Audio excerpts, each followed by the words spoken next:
एक पल के लिए उस हैरतअंगेज नज़ारे की कल्पना कीजिए। एक विशाल उफनता हुआ समुद्र, और उसे पार करने के लिए तैयार एक ऐसी छलांग जिसकी कोई कल्पना भी नहीं कर सकता। आज के इस डीप डाइव विश्लेषण में हम त्रेता युग के उस सबसे महान और एपिक घुसपैठ मिशन को डिकोड कर रहे हैं जिसने पूरे इतिहास की दिशा ही बदल दी। सुंदरकांड की इस कथा को अक्सर बस एक भक्ति की कहानी मान लिया जाता है ना? लेकिन अगर इसको थोड़ा क्लोजअप से, एक रणनीतिक नजरिए से देखा जाए, तो ये दुनिया के सबसे बेहतरीन सामरिक बुद्धिमत्ता और अदम्य साहस का अल्टीमेट उदाहरण है। जिस स्पीड और फोर्स के साथ ये मिशन शुरू हुआ था, उसने देखने वालों के बिल्कुल रोंगटे खड़े कर दिए थे। Okay, let's dive into this. तो चलिए सीधे इसमें डाइव करते हैं और इस महाअभियान की गहराई में उतरते हैं। जब इस उड़ान के लिए टेक ऑफ हुआ, तो उस पर्वत पर पड़ा दबाव इतना भयंकर था कि वो सीधे पाताल लोक में जा धंसा। मतलब ये कोई नॉर्मल छलांग तो बिल्कुल नहीं थी। ये एक ऐसा मोमेंट था जहां दांव पर सब कुछ लगा हुआ था। एक छोटी सी चूक और पूरा मिशन वहीं खत्म। उस पल की साइंस सच में दिमाग हिला देने वाली है। ये उस बेहिसाब शक्ति का प्रदर्शन था जिसे एक बहुत बड़े लक्ष्य के लिए पूरी तरह से फोकस्ड और कंट्रोल में रखा गया था। इस उड़ान की स्पीड बिल्कुल ऐसी थी जैसे श्रीराम के धनुष से छूटा हुआ कोई अचूक बाण। अब जरा इस टैक्टिकल ब्रिलियंस के बारे में सोचिए। एक तरफ 100 योजन का वो विशालकाय पर्वत जैसा रूप, और दूसरी तरफ एक मच्छर के आकार का बेहद छोटा रूप। जब समुंदर में सुरसा नाम की राक्षसी रास्ता रोकती है, तो वहां सिर्फ फिजिकल पावर या अंधी ताकत का इस्तेमाल नहीं किया गया। उसके बजाय उसे चकमा देने के लिए खुद को तुरंत सिकोड़कर छोटा कर लिया गया।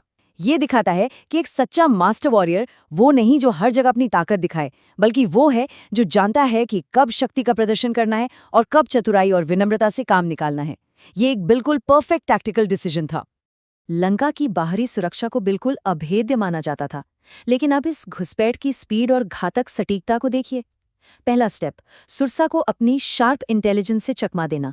दूसरा स्टेप, आसमान में उड़ते हुए जीवों की परछाई पकड़ने वाली उस खतरनाक राक्षसी सिंहिका का तुरंत अंत। और तीसरा स्टेप, लंका के मेन गेट की गार्ड लंकिनी पर एक ही सिंगल अचूक प्रहार। ये स्ट्राइक इतनी अग्रेसिव और फास्ट थी कि पलक झपकते ही, बिना एक सेकंड वेस्ट किए, दुश्मन के सबसे मजबूत बाहरी कवच को पूरी तरह से ध्वस्त कर दिया गया। और इसके ठीक बाद जो नज़ारा सामने आता है, वो थी स्वर्ण नगरी लंका। एक ऐसा आलीशान शहर जो अजीबोगरीब खतरों और बेहद भयंकर योद्धाओं से भरा हुआ था। जरा उस टेंशन को फील कीजिए। हर तरफ हथियारबंद राक्षस, खतरनाक जीव और एकदम टाइट पहरा। इस दुश्मन के इलाके के चप्पे चप्पे पर बिल्कुल अत्यंत छोटा रूप धारण करके नजर रखना, अंधेरी परछाइयों के बीच से होते हुए किसी भी खुफिया जानकारी को तलाशना, ये एक प्रैक्टिकली इम्पॉसिबल और हाई रिस्क सिचुएशन थी। हर एक कदम पर कवर ब्लो होने और पकड़े जाने का डर मंडरा रहा था, लेकिन उसके बावजूद मिशन बिना रुके आगे बढ़ता रहा। और दिस ब्रिलियंटली इलस्ट्रेट्स, मेरा मतलब है ये बेहद शानदार तरीके से दर्शाता है कि इतने भयंकर खतरे के बीच एक अकेले योद्धा का आखिर बेस क्या होता है। ये किसी सेनापति का सिर्फ एक फर्ज नहीं था, बल्कि श्रीराम, माता सीता और लक्ष्मण के प्रति एकदम अटूट भक्ति थी। यही डीप इमोशनल कनेक्शन उनका अल्टीमेट एनर्जी सोर्स था। इसी श्रद्धा ने इस घनघोर अंधेरे और मौत के मंडराते साए के बीच हर सिंगल स्टेप पर दृढ़ता और दिशा प्रदान की। ये एक ऐसा संकल्प था जो दुनिया की किसी भी रुकावट, किसी भी खतरे से कहीं ज्यादा बड़ा था।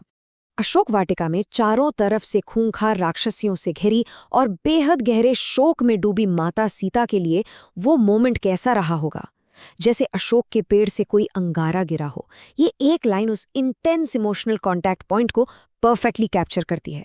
जब पेड़ के ऊपर से श्री राम के नाम वाली वो अंगूठी नीचे गिरती है, तो वो फ्रैक्शन ऑफ अ सेकंड उस एब्सोल्यूट निराशा और मौत के ख्याल को अचानक एक नई जीवनदायिनी उम्मीद में बदल देता है।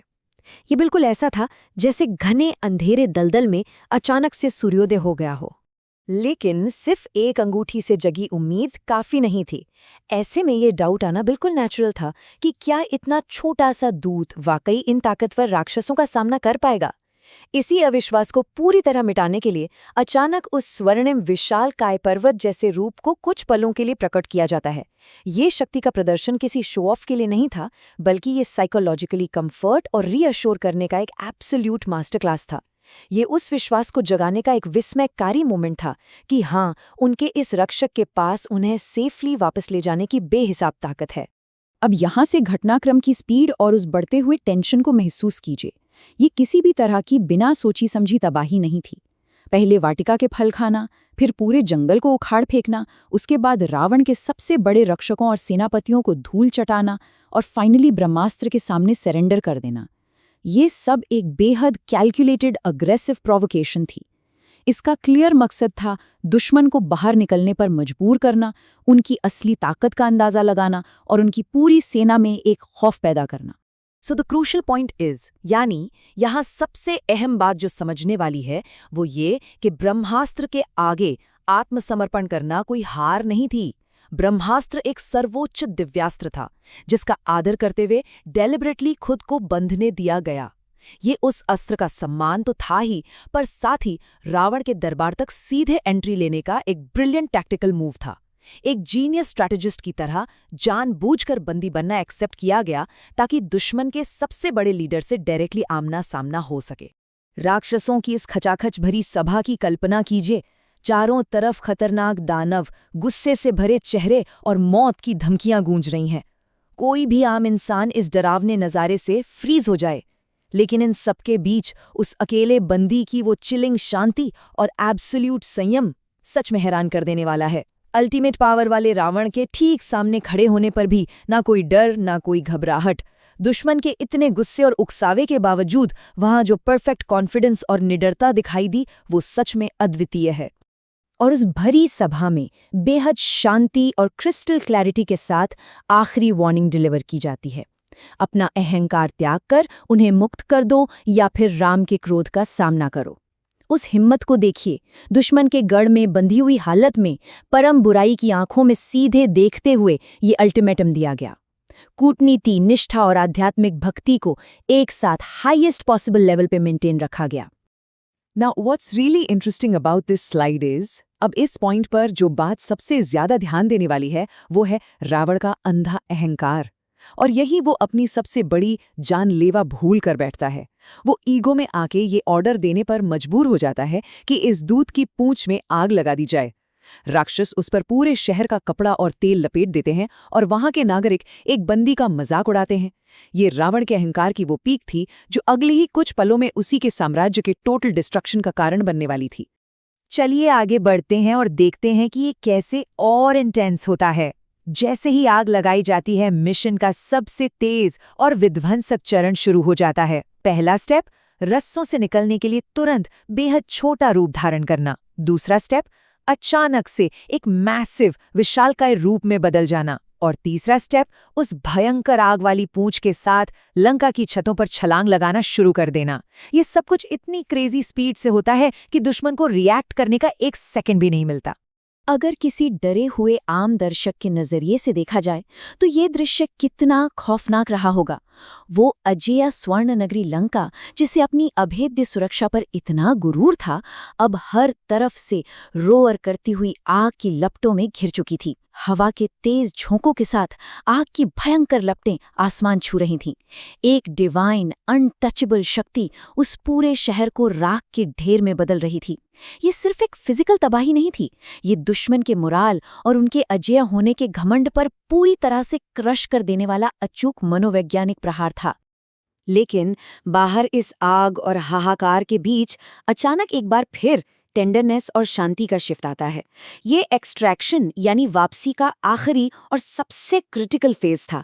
लंका से निकलने से ठीक पहले एक बार फिर अशोक वाटिका जाया जाता है ताकि माता सीता से भेंट करके चूड़ामणि प्राप्त की जा सके। ये चूड़ामणि सिर्फ एक आभूषण नहीं थी, ये इस बात का अल्टीमेट प्रूफ ऑफ लाइफ था और इस बात का ठोस प्रमाण था कि ये इम्पॉसिबल घुसपैठ पूरी तरह से सक्सेसफुल रही है। इस एपिक कैंपेन का अंत एक गगनभेदी गर्जना के साथ होता है। एक भयंकर गर्जना के साथ उन्होंने वापस समंदर के पार छलांग लगा दी। ये एक फुली ट्रायम्फेंट और सुरक्षित वापसी थी। उस पार वेट कर रही वानर सेना मधुबन के मीठे फल खाकर वाइडली सेलिब्रेट करने लगती है, क्योंकि अब वो कंफर्म जान गए थे कि जो मिशन पूरी तरह इम्पॉसिबल लग रहा था उसे ना सिर्फ पूरा किया गया है बल्कि बेहद शानदार सामरिक कुशलता के साथ अंजाम दे दिया गया है। इस पूरे विश्लेषण के एंड में आकर सच में एक बड़ा सवाल जहन में आता है। कैसे परफेक्ट डिवोशन और एब्सोल्यूट फेथ मिलकर एक इंसान को अल्टीमेट टैक्टिकल वॉरियर बना देते हैं। जब निस्वार्थ कर्म, ब्रिलियंट स्ट्रैटेजी और अटूट विश्वास एक साथ आते हैं तो क्या दुनिया की कोई भी पावर, कोई भी गहरा समंदर या कोई भी शक्तिशाली दुश्मन उनका रास्ता रोक सकता है? ये विश्लेषण यहीं पर खत्म होता है, लेकिन शक्ति, भक्ति और इस अनबिलीवेबल साहस की गूंजना हमेशा दिमाग में चलती रहती है।